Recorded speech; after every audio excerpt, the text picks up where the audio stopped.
Hello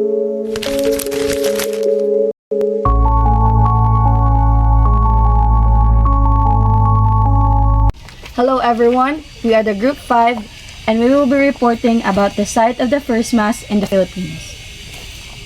When Ferdinand Magellan and his European crew sailed from Sanlúcar de Barrameda for an expedition to search for spices, these explorers landed in the Philippines after their voyage from other proximate areas.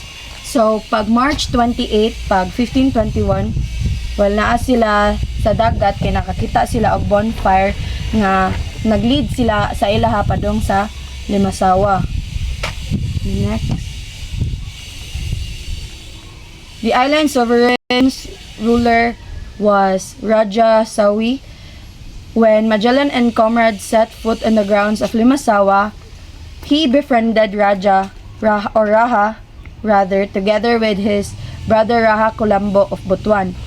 Sa kato nga mga panahon, sila sila mga indigenous dito sa kato nga lugar. So, to seal their friendship, they had a blood compact.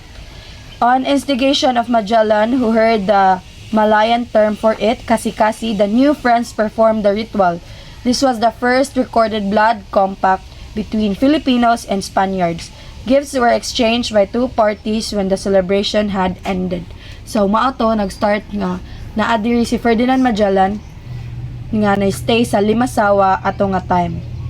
So, this is Antonio Pigafetta. Siya to'y kuyog ni Magellan during sayang expedition. He traveled with the Portuguese explorer Ferdinand Magellan and his crew on their first voyage around the world. Was one of the 18 men who returned in Spain in 1522. Next, mauna si Ferdinand Magellan. He is a Portuguese navigator attempting to sail around the world for Spain to prove that the earth is round. Magellan and his expedition were the first Europeans to reach the Philippines, a stop on the first circumnavigation of the globe. Mao to'y una nilang stop sa pagtuyok nila sa globe. Kato na nga time nga iya dong giprove nga ang world is round.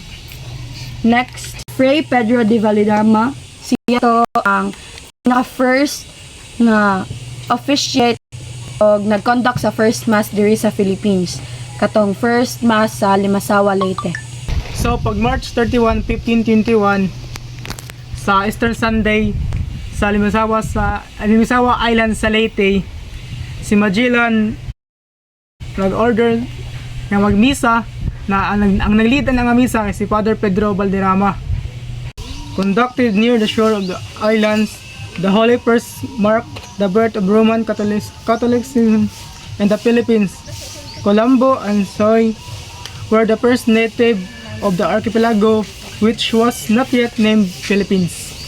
Mao din ang documentation sa National Shrine First Mass in the Philippines. Pag April 14, 1521, si Umabon ug ang iyang asawa kauban na ang iyang mga kadugo ug mga tawo sa Cebu gibaptismuhan ni Father Valderrama. Umabon was named Carlos in honor of King Charles I of Spain, while his principal wife was named Joanna after King Charles' mother, Joanna. So, mao ni ang picture sa katong pagplant sa first cross diri sa Philippines. Mao ni ang painting. So, planting of the cross. Magellan's chronicler Antonio Pigafetta who recorded the event. Kato ni sa Antonio Pigafetta katong maoy magsuwat sa iyahang diary or sa iyang journal about sa ilang voyage ni Magellan. After sa cross nga na-erect diri sa iyang position, each of us repeated a Pater Noster and Ave Maria and adored the cross and the kings. Mao na ang iyahang gibutang dito sa iyahang gisuwat nga after pagbutang daw ani kay nag-ampo sila. Next is the proclamation of the national shrine.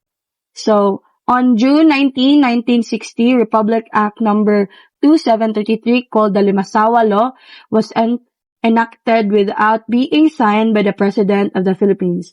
The legislative flat declared the site in Magallanes, Limasawa Island in the province of Leyte, where the first mass in the Philippines was held, is hereby declared a national shrine to commemorate the birth of Christianity in the Philippines. So, usa ni sa proof nga ang first mass sa Philippines kay nahitabo sa Limasawa, Leyte. Historical controversies. Naay upat nga lugar nga gituuhan kung asa natabo ang first mass. Asa na ana ang Masaw. Masaw, other Filipino historian has long contested the idea of Limasawa as the site of the first Catholic mass in the country. Base ni Sonia Zaide, iya identify ang Masaw, also known as Mazawa, sa Butuan, mauna ang location sa first mass diri sa Pilipinas. And base sad sa kuan ni Zaide nga gikan sa diary ni Antonio Pigapetta, adto natabo ang first mass diri sa Pilipinas. In 1995, Congressman Ching Plaza sa Agusan del Norte ni-file sa bill sa Congress nga dili daw kuno sa Limasawa ang natabo ang first mass kung dili sa Butuan. Base sa National Historical Institute, ilagi studihan kung asa ginatabo ang first mass diri sa Pilipinas o ilang nahibaw-an sa issue nga dili gyud sa Butuan natabo ang first mass kung dili sa Limasawa. Di pod sa Masaw ang gituuhan na ngadto gid ang unang first mass. So sa Humonhon Island, Eastern Samar pod.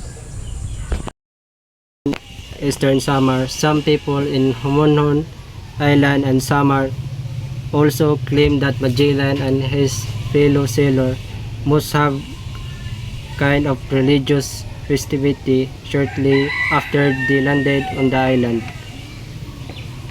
So kundi miyana sila nga bago pa lang sila makaman og labay sa peligrosong pagbiyahe tabok sa Pacific Ocean ug nakagi nga dakong sanitian sa lugar nga gitawag ug lugar sa mga kawatan. Jilan ug ang iyang mga kauban nag-held sila og Thanksgiving mass kayto para magpasalamat sa ilang safety na pagbiyahe ngadto sa Guam o sa Pacific Ocean.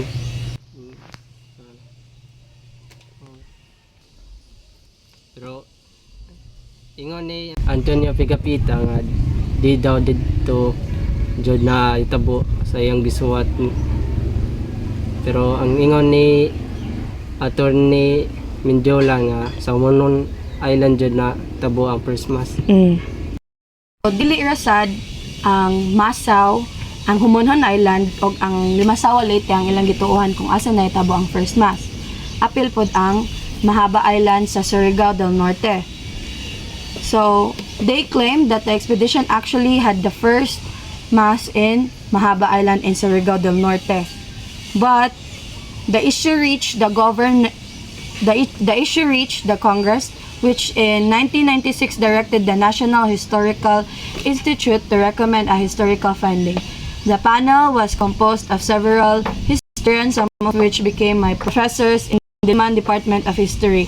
And dito nila na-reaffirm nga nahitabo jud ang first mass kaysa Limasawa Leyte. So, based sa mga historical kanang evidences, nahitabo jud ang first mass sa Limasawa Leyte. So again, overall, nahitabo ang first mass kaysa Limasawa Leyte jud. And based sa mga historical findings og evidences nga gipang proof sa National Historical Institute, adto jud nahitabo ang first mass.